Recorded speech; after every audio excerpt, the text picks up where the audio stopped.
အခုချိန်မှာ season လက်ပြန်စားကြပြီဆိုတော့ Roma ထဲမှာ Aries တက်များတဲ့ hero တွေနဲ့ initiate တွေလုပ်ပြီးပင်ပန်းခံနေတဲ့တူတွေအနေနဲ့ game ဆော့ရတာတထောင်တာဖြစ်ပြီးအနိုင်ရဖို့ကောင်းကောင်းဆော့လို့ရတဲ့ hero တွေကိုဒီ video လေးမှာပြပြပေးပါမယ်။ဒါပေမဲ့ Brother အနေနဲ့အခုပြောရမယ့် hero တွေက battle တွေကိုတင်လိုက်ချရတဲ့တန့်နေမဟုတ်တာကြောင့်ကြိုက်ချင်မှကြိုက်မယ်ဆိုပေမဲ့အခု season အသက်မှာ Epic နဲ့ Legion ကိုမတက်တာချင်းအတူတူစိတ်ပင်မခံမဲနဲ့ rank တင်လို့ရအောင်ပြပြပေးပါမယ်ဆိုရင်လည်းမမှားဘူး။အဲ့တော့ best sport hero တွေအကောင်းဆုံးဖြစ်နေလဲဆိုတော့အတူတူကြည့်လိုက်အောင်။ပထမဆုံး hero တစ်ကောင်ကတော့ Florin ဆိုတဲ့ hero ကတခြားသော healing sport hero တွေတက်တော်တော်လေးကိုဆိုတယ်ပြီးတော့သူ့ရဲ့ skill 1 အစား healing ပုံစံမျိုးဖြစ်တာကြောင့်အားလီလိုအပိုင်းခြားရတဲ့တင်းနဲ့ battle လိုက် join လို့ရတယ်ပြီးတော့သူ့ရဲ့ skill 2ကလည်း CC stand ရောပေးနိုင်တယ်လို့ damage ရောပေးနိုင်တာကြောင့်တခြားသော sport hero တွေရဲ့ slow တွေထက်စာရင် skill 1နဲ့ skill 2မှာလည်းတော်တော်လေးကိုအလုပ်ဖြစ်တဲ့ Florin လို healing sport hero နံပါတ်1နေရာမှာရွေးချင်တယ်နောက်ပြီးသူများ healing တွေထူးကြတာသူ့ရဲ့ ultimate blow ပဲသူ့ရဲ့ ultimate blow ကိုသုံးလိုက်ရင်ကိုယ့်ဘက်က hero တွေဘယ်နှရောက် healing လုပ်ပေးနိုင်တဲ့ global healing ဆိုတော့ဘယ်နေရာမှာပဲပတ်တဲဆိုင်ဆိုင်အသင်းအတွက်နောက်ကနေအမြဲ sport healing ပေးနေလို့ရတယ်။နောက်ပြီးအဲ့လို global healing effect ဖြစ်တဲ့ကူးတောင်းကလည်း10မိနစ်လောက်ပဲဆိုတော့ပတ်တဲဆိုင်တိုင်းမှာတစ်ခါလောက်ကိုကောင်းကောင်းကြီးသုံးလို့ရတာကြောင့် Florin ကင်တဲ့သူတွေကိုတော်တော်များများတွေ့လာရတယ်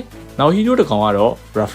Rafaela အနေနဲ့သူနဲ့နေတူ healing hero တွေဖြစ်ကြတဲ့ Angela နဲ့ Astor တို့လို run တွေမှာ Spirit တော်တော်လေးကိုနည်းနေတယ်။ဒါပေမဲ့သူ့ရဲ့ skill 1 cooldown ကလည်း early 9 second လေကိန်း3 second ဆိုတော့ဒီ hero အတွက် battle မှာ spell တစ်ချက် spam ပြီးတော့ခြုံစစ်လို့ကောင်းတယ်။နောက်ပြီး Rafaela လည်း Florin နေတူသူ့စီရဲ့ skill 1မှာ AoE slow effect ပေးနိုင်တယ်လို့ skill 2မှာလည်းကိုယ်အသင်းအတွက် healing ရော movement speed ကိုပါတက်အောင်လုပ်ပေးနိုင်တယ်။ပြီးတော့သူ့ရဲ့ ultimate က CC AoE spell ဖြစ်တာကြောင့်အသင်းရဲ့ကြံခဲ့လာတွေ goal line numbers man တွေအနာကနေကောင်းကောင်းကြီး sport လုပ်ရင်းနဲ့ cover ပေးနိုင်တာ Florin ပြီးရင် Rafaela ဒုတိယ favorite အဖြစ်ဆုံး sport hero လို့ပြောချင်တယ်။ Angela ကတော့ဒီ video မှာမပါပါဘူး။ဘာဖြစ်လို့လဲဆိုရင် Angela ကိုင်တဲ့သူတွေနဲ့ Judo ဆော့ကြတယ် Trio ဆော့ကြတဲ့အခါမှာသူတို့ရဲ့ပါလာတဲ့သူတွေကိုပဲပူးတာမလို့ဒီ video မှာ Angela ကိုတော့ထည့်ပြောခဲ့ခြင်းမရှိပါဘူး။အားလုံးကျေးဇူးတင်ပါတယ်။